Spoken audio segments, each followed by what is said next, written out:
Olá, bem-vindos a mais um programa A Arte da Guerra com o embaixador Francisco Seixas da Costa, para nos mantermos na questão da guerra na Ucrânia, mas nomeadamente pedir-lhe, embaixador, que nos dissesse o que é que achou das explosivas declarações do presidente brasileiro Lula da Silva, quando esteve de visita à China, que de alguma forma inflamaram principalmente a União Europeia, não lhe pareceu?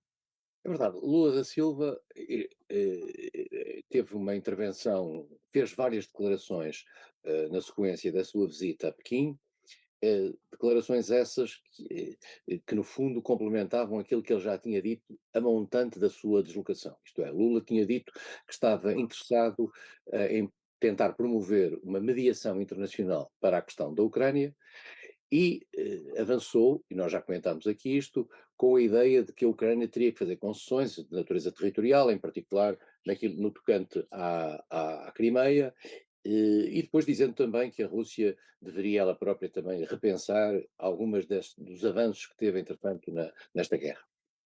Eh, eu não quero puxar a brasa à minha sardinha, mas eu devo dizer que, e o António, isto está gravado, nós em setembro ou outubro do ano passado falámos aqui da vitória de Lula e uma das coisas que eu disse na altura, se bem se recorda, é que Lula seria tentado a uma mediação na questão da Ucrânia. Exatamente. Perfeitamente ter dito isto, até, atendendo, enfim, a algum conhecimento que tenho da política brasileira e do tropismo da política brasileira, e assim aconteceu. E Lula tenta surgir, digamos, como um mediador nesta matéria e sugerindo que a China, a Indonésia, eventualmente a Índia, agora juntou os Emirados Árabes Unidos, pudessem aparecer como uma entidade para promover um processo de mediação.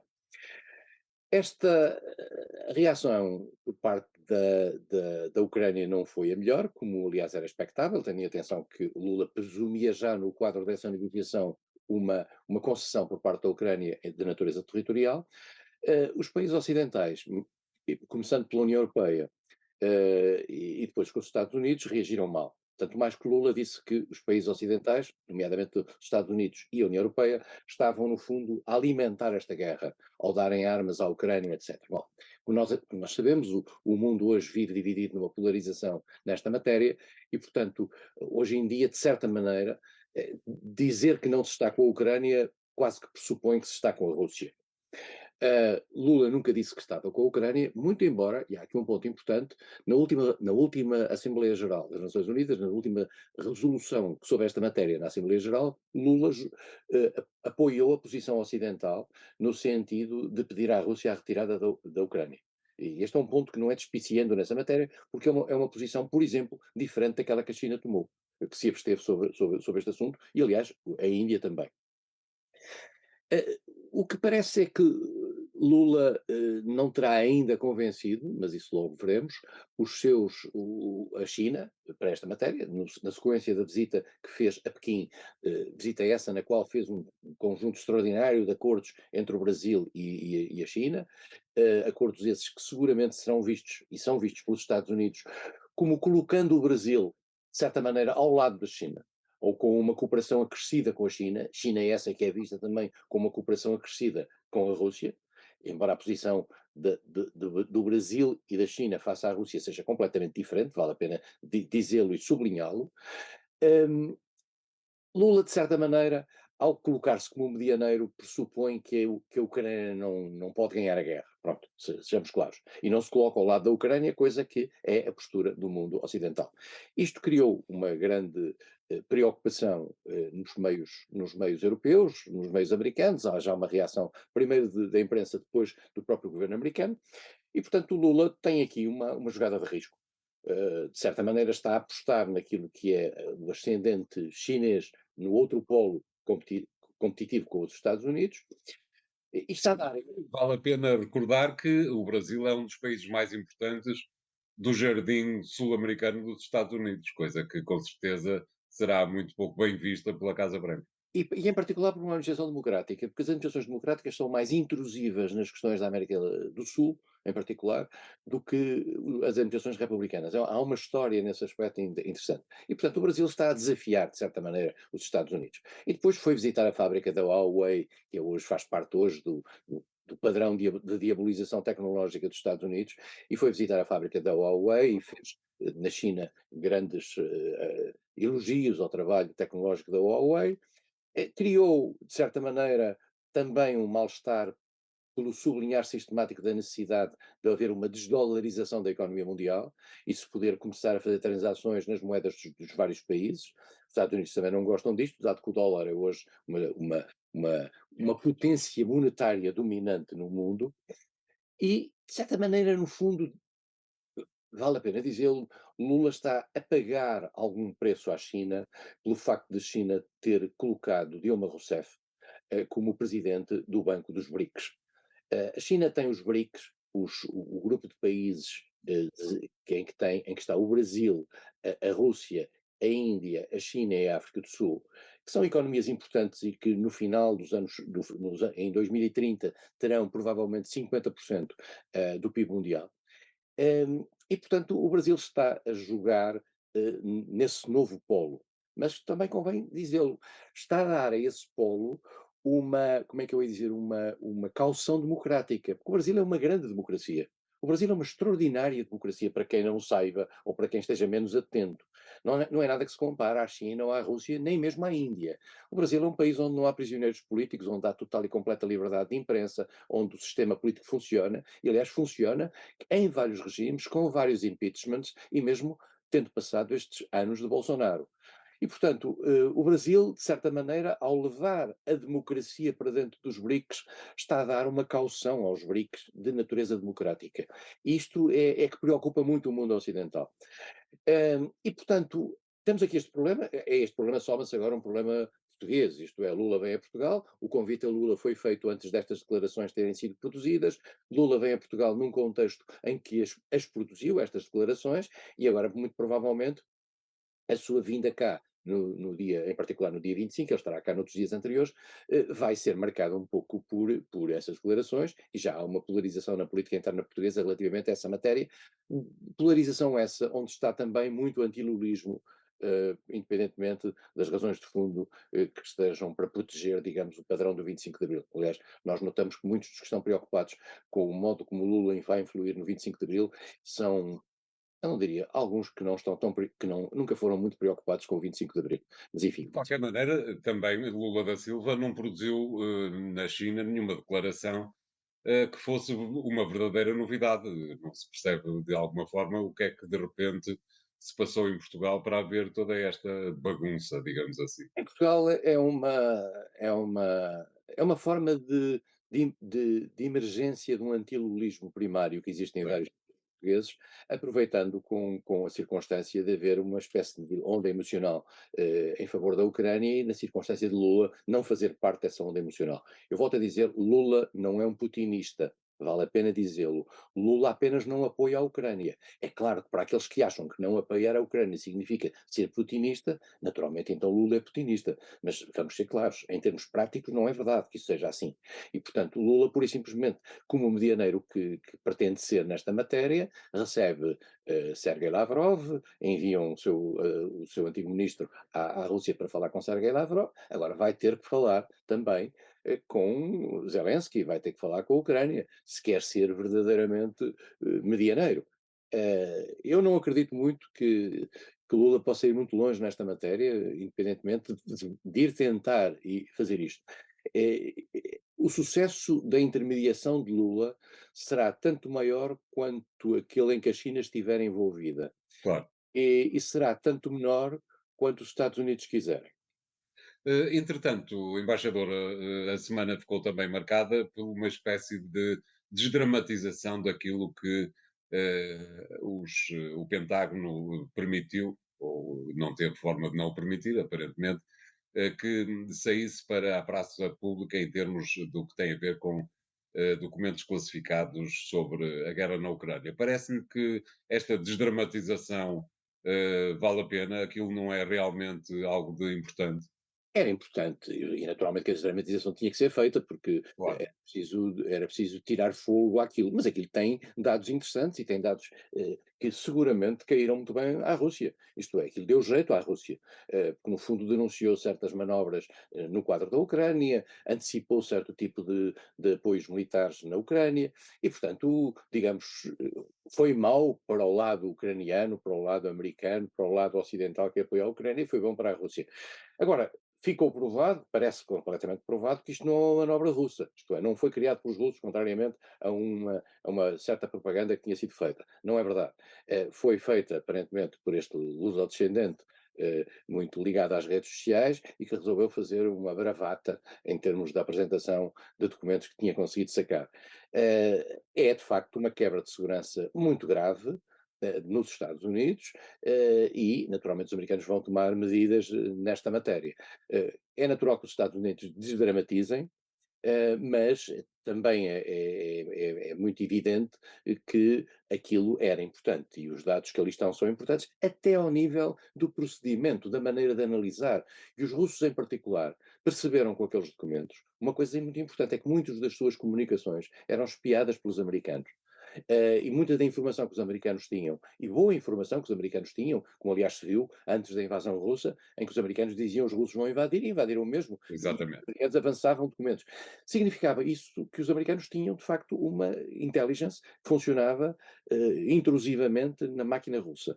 É evidente que com estes elementos todos e com o conhecimento destes elementos, os russos vão procurar limitar essa intrusão no futuro. Portanto, isto foi boas notícias para os russos e foi más notícias para os americanos. Claro. Muito bem, vamos fazer aqui o primeiro intervalo do programa de hoje. Voltamos já de seguida com o segundo tema. Até lá.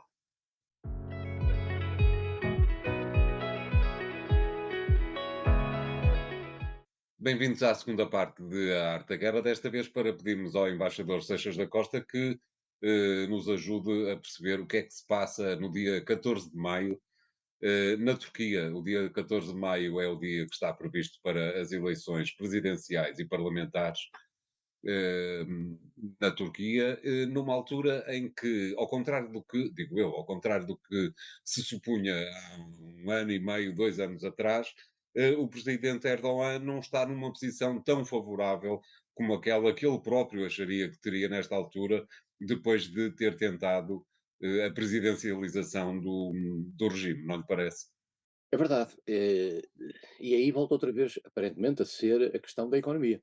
Exatamente. Portanto, o mal-estar na economia, a questão do custo de vida, a questão dos impactos, até de natureza psicológica, tendo em conta aquilo que foi o tremor de terra que matou 50 mil pessoas na Turquia e a descoberta, por exemplo, de um laxismo nas regras para a construção que ajudaram a esta tragédia, e um certo cansaço de um certo poder personalizado de Erdogan. Erdogan está no poder há 20 anos, primeiro com um modelo parlamentarista em que o presidente era eleito pelo Parlamento e depois com um modelo presidencialista que ele próprio introduziu e que neste momento está em discussão sobre se não deveria regressar-se ao modelo parlamentarista. Pela primeira vez, Erdogan, de forma sustentada, aparece como o número 2 nas sondagens, aparece o líder do Partido Republicano do Povo, que se chama Kılıçdaroğlu, nós temos que nos habituar a estes nomes, Kemal Kılıçdaroğlu, e é uma personalidade diferente de Erdogan, até no seu perfil físico e expressivo. É um homem sereno, é um homem calmo, é um homem sem aquela personalização do poder que Erdogan nos habituou. E tem tem atrás de si uma história de aproximação ao poder. Eu digo de aproximação porque este homem perdeu 9 eleições, Erdogan costuma dizer, ele vai perder a 10ª, e o seu partido, que já de si são partidos que na Turquia têm vindo a fazer um caminho de aproximação ao poder, conseguiu, nas últimas eleições de 2019, creio eu, as câmaras municipais de Ankara e de Istambul, tem vários, no poder local tem bastantes forças, e está a tentar também ganhar o Parlamento. Na Turquia, para se governar, é preciso ter a presidência e o Parlamento. E se este homem não conseguir as duas coisas, ficará ou sozinho na presidência ou sozinho no Parlamento, quer dizer, e, portanto, ou com o seu partido no Parlamento. Portanto, é difícil, mas também é difícil para Erdogan no caso de perder o Parlamento e ficar, digamos, com um poder personalizado, legitimado pelo voto popular, mas ficar sem uma margem legislativa de apoio. E, portanto, aqui o que se põe-se também a questão da própria governabilidade da Turquia.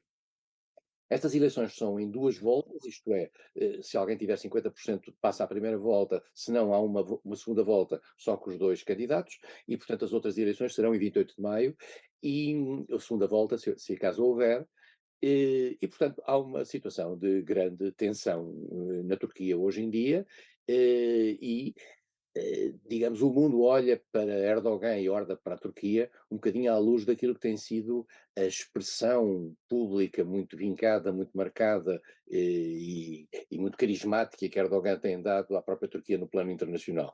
A Turquia tem sido, temos falado várias vezes, um player importante, nomeadamente tendo em conta o seu papel, digamos, de charneira geográfica entre o Médio Oriente e vemos as posições que a Turquia tem tomado na Síria, por exemplo, na própria guerra da Síria, a relação estranha com a Rússia que tem, não obstante ser um país membro da NATO, e nós sabemos que a Turquia tem um contencioso com a Grécia forte no âmbito da NATO, a Turquia tem uma economia muito forte, é uma das 20 maiores economias do mundo, a Turquia faz encontros com os países africanos, Turquia e os países africanos, a Turquia tem um papel na guerra da Líbia, e a Turquia tem, digamos, no quadro da guerra atual da Ucrânia, um papel interessante, porque ao mesmo tempo é quem faz a mediação da questão dos cereais ucranianos e russos, é quem controla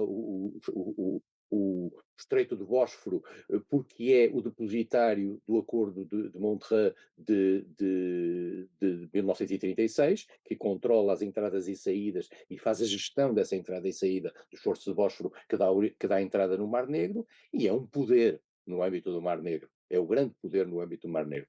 Então tem relações equívocas, etc. Erdogan talvez não tenha conseguido transportar para dentro da Turquia, digamos, o peso internacional que adquiriu. Mas era exatamente o que eu lhe ia perguntar. De alguma forma, é uma incapacidade muito inesperada. É porque as pessoas não vivem de política externa, quer dizer, não comem Certo. de política externa. Portanto, Erdogan, de repente, caiu-lhe em cima o país que tem. Caiu-lhe em cima a pandemia, caiu-lhe em cima a guerra da Síria, a continuidade da guerra da Síria, caiu-lhe em cima o tremor de terra e os Tendo sido, aliás, acusado de ter demorado demasiado tempo, ou os serviços do Estado terem demorado demasiado tempo a chegarem aos locais com maiores acidentes. Porque o Estado turco é um Estado que, apesar de muito forte sobre o plano político, é um Estado muito desorganizado. E, portanto, tem grandes deficiências, e isto vem muito ao de cima nestas circunstâncias em que é preciso mobilizar os meios de recurso. E, portanto, vamos ver em que medida Erdogan consegue ou não sobreviver a este desgaste, vamos ver em que medida este candidato a substituí-lo, que juntou vários partidos, embora não os junte todos, mas juntou um conjunto variado de partidos à sua volta, Kiri Doraglu, consegue ou não vir a substituir-se a Erdogan. Se isso acontecesse, seria um dado novo. Nós não sabemos, no entanto, este também é um ponto importante, em que medida que esse dado novo teria uma implicação naqueles dossiês de natureza externa, internacional, para os quais nós estamos mais ou menos, normalmente, mais atentos. Eh, Exatamente, poderia criar um vazio que teria que ser ocupado por alguém, o que iria acrescentar mais tensão, pelo menos no Médio Oriente, não lhe parece? Sim, no Médio Oriente e na própria relação com a Rússia. Vamos ver, nós não temos sinais muito evidentes de atitudes em matéria de política externa. Elas apareceram dadas por alguns dos aliados deste candidato, mas não há muita certeza sobre o que é que este candidato iria fazer num caso de mudança. E, portanto, eu pergunto-me se o mundo ocidental está ou não interessado na mudança, na saída de Erdogan, ou se teme que a saída do Erdogan possa criar o tal vazio de poder, e porque o AKP, que é o partido do Erdogan, que é um potentado dentro da Turquia, o facto de ele perder o poder poderia criar ali uma situação de tensão, porque não é óbvio que o partido, que quem ganhar tenha imediatamente uma máquina política suficientemente capaz de se substituir à expressão fortíssima que o AKP tem. Claro, além de que, pelo menos para já, o que eu conheça, a União Europeia tem-se mantido rigorosamente calada sobre a matéria, o que não acontece em todas as eleições que se passam à nossa volta.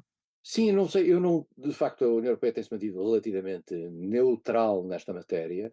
A União Europeia vive sempre com algum mal-estar relativamente a Erdogan, que nós sabemos. O Erdogan é, é um troublemaker sistematicamente da relação com a União Europeia. Erdogan também diz sempre que a Turquia quer entrar para a União Europeia e que a União Europeia não quer deixar. Erdogan criou as dificuldades com a NATO para a entrada da Finlândia e ainda tem da Suécia. A Finlândia já entrou, mas a Suécia ainda, porque Erdogan considera que no espaço europeu, não só na União Europeia, mas essencialmente no espaço europeu, aqueles que se lhe opõem, nomeadamente o partido curdo, que vive e os refugiados e os exilados curdos, que ele considera terroristas, e alguns dos quais também a União Europeia e os Estados Unidos consideram terroristas, mas que a generalidade desses exilados que se movimenta com uma liberdade que é incompatível com a manutenção de uma boa relação com a Turquia. E, portanto, a Turquia, de certa maneira, tem hoje a questão da entrada da Suécia para a NATO como refém nesta questão,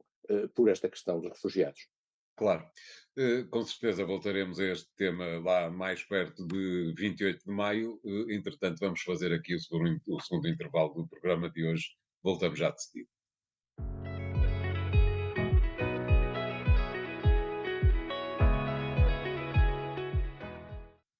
Bem-vindos à terceira parte de Arte da Guerra, agora para pedirmos ao embaixador que nos leve até a África, até ao Sudão, um país martirizado por inúmeros conflitos internos e que, mais uma vez, volta às parangonas dos principais jornais, exatamente pelo mesmo de sempre, mais uma revolta.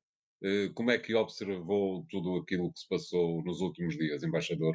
É uma guerra quase medieval, digamos, é uma guerra de senhores, é uma guerra de senhores da guerra, é um conflito de senhores da guerra. Eh, Vale a pena enquadrar, se nós olharmos para o mapa, não temos aqui neste momento, mas se olharmos para o mapa da África, o Sudão coloca-se à direita, a sul do Egito. É um país bastante grande, mas só tem 40 e tal milhões de pessoas, o que em África não é nada de especial. É um país basicamente muçulmano, mais de 90% são muçulmanos, depois na parte sul tem católicos e animistas. É um país que tem fronteiras com 7 países, o que introduz aqui fatores interessantes, em alguns de conflitualidade, em outros de alguma cooperação. É independente, é um país que durante muito tempo dependeu do Egito, depois ficou autónomo, os ingleses teve sob tutela britânica, a partir de 1956 é independente. Teve um regime que se pretendia que fosse democrático, mas acabou por ser um regime sistematicamente sob tutela militar. Teve o jornal Nimeiri, que era uma figura que durante anos ali esteve à frente do Sudão, e depois houve um golpe que desde 1989, durante 30 anos, colocou no poder Bashir, Omar al-Bashir. Omar al-Bashir é um ditador que se manteve durante 30 anos, tem hoje um pedido de extradição parte, para ser chamado ao Tribunal Penal Internacional pelo conjunto de barbaridades que fez ao longo de todo este período, muito em particular quando esmagou fortemente a revolta no Darfur. Um, Bashir caiu do poder em 2019. Em 2019 há 2 militares que, no fundo, se juntam para derrubar al-Bashir. Há uma promessa, depois mais tarde, depois de alguma revolta interna, e nós aqui falámos disso nessa altura, civil, de regresso ao poder civil. Esse poder civil seria, em princípio, em 2013 e 23. E o que é que acontece? Estes 2 militares estiveram juntos para derrubar al-Bashir, o chefe das forças tradicionais das forças armadas, al-Buran, E o outro, Dagalo, que era o chefe de uma estrutura paramilitar, que foi fundamental para esmagar a revolta no Darfur e que se tornou instrumental para, para o próprio derrube de al-Bashir. Estes dois generais entraram em conflito um com o outro. Entraram em conflito um com o outro exatamente porque no processo de de introdução dessas forças paramilitares no exército, eles têm leituras diferentes sobre o modo como isso deve fazer e sobre o timing em que isso deve fazer. Isso A provocou. leitura, peço desculpa por interromper, essa leitura diferente, eu diria que é quase despeciente, isto é, era altamente provável que por essa leitura, por outra razão qualquer, os dois lados acabariam mesmo por voltar a um conflito. O conflito, António, aparece envolvido nesta roupagem de uma leitura diferente sobre a questão da. Mas na realidade tem a ver com a acaparação de interesses de natureza económica, em matéria Claro, mineira, em matéria agroalimentar, etc.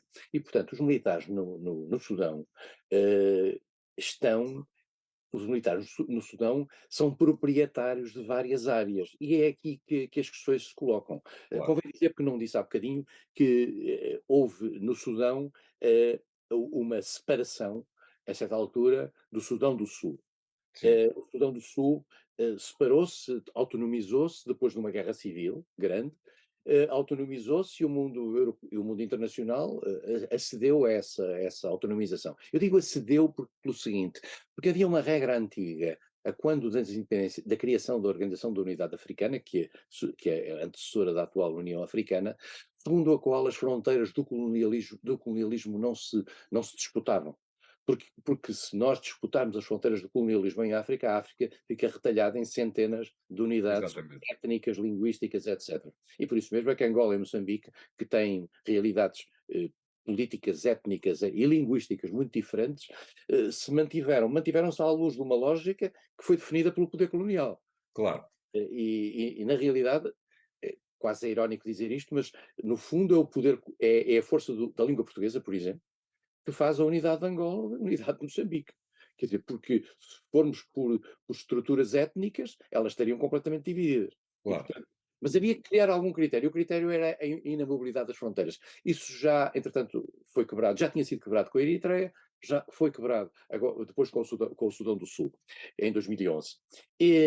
Bom, mas, portanto, neste momento, a questão que se põe é saber que, digamos, numa luta política interna e militar, houve um ataque das tais forças paramilitares ao governo de Khartoum, e essas forças militares, não se, no momento em que estamos aqui a conversar, não se percebe bem qual é o estado da arte nas ruas, e portanto logo veremos quem é que vai ganhar, mas vamos ter claro, o Sudão está independente desde 1956. E desde 1956, que com escassíssimos períodos digamos, de poder civil, o Sudão é palco de golpes de Estado militares e que, no fundo, acabam por criar uma instabilidade imensa no país e, mais do que isso, até reduzir a sua própria importância como entidade internacional com o mínimo de relevância. O Sudão não é hoje. Face a países africanos que se calhar são menos relevantes ou potencialmente menos relevantes, mas a sua instabilidade faz com que o Sudão não tenha hoje uma relevância no quadro internacional muito grande. Tem uma preocupação, isto é, os Estados Unidos temem muito, por exemplo, que os militares sudaneses possam dar uma base no Mar Vermelho à Rússia, uma base militar. E por isso mesmo, já ontem vimos as preocupações de Anthony Blinken, o secretário de Estado americano, a falar com os líderes sudaneses para tentar encontrar uma solução. Os Estados Unidos estão muito preocupados com a estabilidade do Sudão, porque estão muito preocupados com a possibilidade dessa instabilidade poder nascer uma maior influência russa por ali. Até porque, convém recordar, a Eritreia foi um dos quatro ou cinco países, se não estou em erro, que votaram com a Rússia na ONU durante nas resoluções, não é verdade? Verdade. Não sei se votou em todas, mas votou na maioria delas, para grande surpresa de muita gente, o que significa que há uma influência russa clara, e que normalmente não é menos ideológica e às vezes muito mais pragmática em matéria de cheques. Exatamente, cheques e armamento, não é? Exatamente. Muito bem, o programa de hoje fica por aqui. Voltaremos para a semana com 3 novos temas. Até lá podem sempre encontrar o que foi dito no programa de hoje, no podcast da Arte da Guerra, que está nos sites do Jornal Económico. Até para a semana, obrigado.